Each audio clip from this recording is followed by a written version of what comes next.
그런데 20대에도 이런 관리가 필요하다는 분들이 사실은 있을 수 있어요. 거울을 보시고 아, 내가 여기 해당이 되는구나 찾아오세요.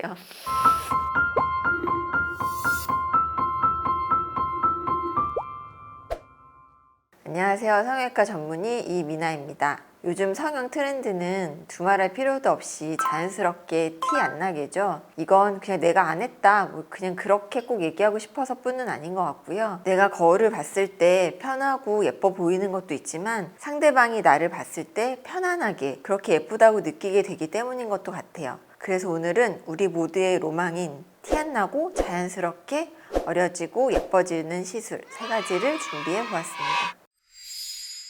실리프팅은 정말 추천해드리고 싶은 시술이에요. 20대 후반부터 살짝 이제 피부의 노화가 시작되고 그 변화를 눈으로 이제 본인이 확연하게 느끼게 되시는 시기가 보통 이제 30대 초반이시거든요. 살짝 이만큼만, 정말 이만큼만이라도 올렸으면 좋겠는데 이제 누워서 우리가 거울을 보면 상당히 만족스럽잖아요. 그 정도의 리프팅을 시켜주는 게 실리프팅이 하는 역할이거든요. 그러니까 20대에서 30대, 40대 이제 약간 장기간에 걸쳐서 일어나는 변화가 피부의 노화, 그로 인해 이루어지는 약간의 처짐, 그리고 내가 싫어하는 부분에 생기는 군살들, 특히 이제 여기 심술살, 그리고 아래 턱 쪽으로 이렇게 살짝 늘어지는데 지방이 붙고 거기에 또 다시 피부가 늘어지고 이제 이렇게 뼈대에 붙어있는 연부 조직들이 살짝 늘어질 때 그런 걸 딱히 수술은 아닌데 정말 이렇게 크게 손을 대지 않고 살짝 올려줄 수 있는 굉장히 간단하면서도 편리한 시술이거든요. 생각보다 많은 분들이 이런 얘기를 하시는데요. 사실은 본인도 그러실 수 있고 저도 느끼는 반대, 나이가 들면 얼굴이 살짝 커져요. 이제 얼굴에서 특히 우리의 그 윤곽을 차지하는 하관 쪽이 턱은 살짝 커지고 코도 살짝 늘어지고 거기에 붙은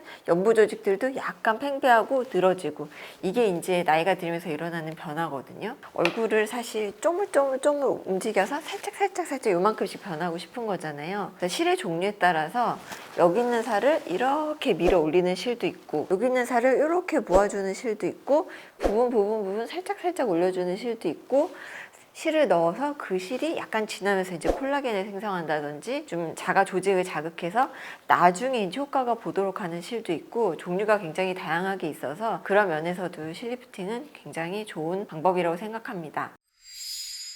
오늘 추천해드릴 티 안 나게 동안되기 2번째 시술은 스킨 보톡스입니다. 스킨 보톡스의 정확한 명칭은 더마톡신인데요. 좀 편하게 알아듣기 쉽게 얘기해서 이제 스킨 보톡스라고 하죠. 보통 이렇게 물어보시는데요. 제가 아는 그 보톡스 맞나요? 보톡스는 맞습니다. 근데 그 보톡스를 어떤 용량으로 어떻게 해석해서 어디에 어떻게 놓느냐에 따라서 스킨 보톡스가 되기도 하고 근육 보톡스가 되기도 하고 보통 우리가 맞는 보톡스는 근육층에 나서 주름을 쫙 말하자면 펴줘서 이제 효과를 내는 보톡스인데요. 그렇게 하면 이제 표정도 부자연스럽고 피부에 효과를 낼 수가 없거든요. 그래서 나온 게 스킨 보톡스입니다. 피부 표정을 완전히 다 없애면 안 되는 부분들, 예를 들면 이렇게 찡그리는 부분들은 쫙 펴줘도 전혀 인상에 해가 되지 않거든요. 사실 오히려 득이 되죠. 찡그리는 표정을 짓지도 않고 그 주름을 예방할 수도 있고. 그런데 이제 표정을 남겨놓아야 되는데 약간만 줄여야 되는 웃음주름, 그리고 입가주름,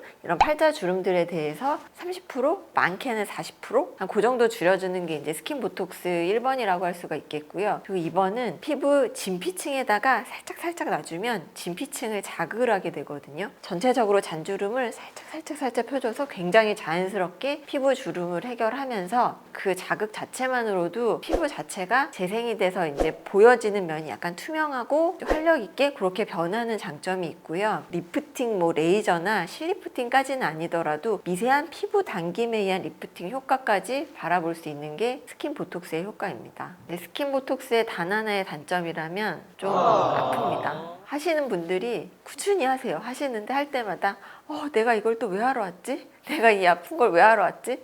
근데 꼭 오세요. 이거는 안 해본 사람은 있어도 한 번만 해본 사람은 없다? 라고 얘기할 수 있는 시술. 대체할 만한 시술이 없다는 점에서 스킨 보톡스는 그래도 꼭 추천하고 싶은 시술입니다.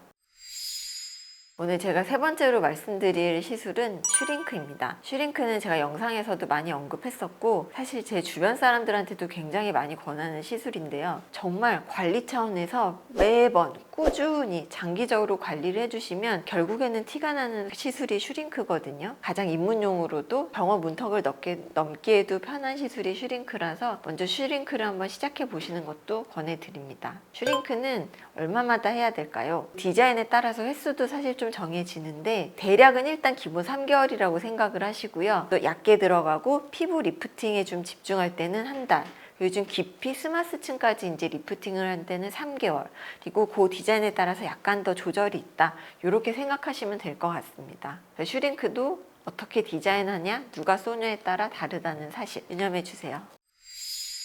티 안 나게 동안되기는 일단 기본적으로 30대 이상에서 추천을 드립니다. 사실 꾸준히 관리하시는 분들은 절대 못 이깁니다. 워낙 타고나길 예쁘게 타고나신 분들은 사실 관리 잘 안 해요. 안 해도 예쁘거든요. 좀 뭔가 내가 결핍이 있고 내가 컴플렉스가 있다 해서 계속 관리하시는 분들이 있는데 그게 딱 역전되는 순간이 제가 보기에는 한 40대예요. 40대 정도 되면 그때부터는 관리한 피부가 정말 빛을 발하거든요. 생각보다 관리 안 하시는 분들은 그때부터 확 꺾여요. 그걸 아마 주변에서도 많이 보실 거예요. 정말 예쁜데 관리하시는 분들 사실 절대 못 쫓아가죠. 그게 넘사벽 사실 연예인들이잖아요. 그분들도 관리와 시술이 당연히 포함이 됐겠지만 꾸준히 관리받고 시술받기 때문에 그 미모를 유지하시는 거고요. 그렇지 않으면 어느 순간에는 사실 역전이 돼요. 그래서 노력하는 사람은 아무도 못 이기거든요. 오늘은 티 안 나게 동안되기 베스트 3를 알아보았습니다. 동안되기는 정말 영원한 숙제 같아요. 오늘의 영상이 도움이 되셨다면 좋아요, 구독, 알람 꼭 눌러주세요.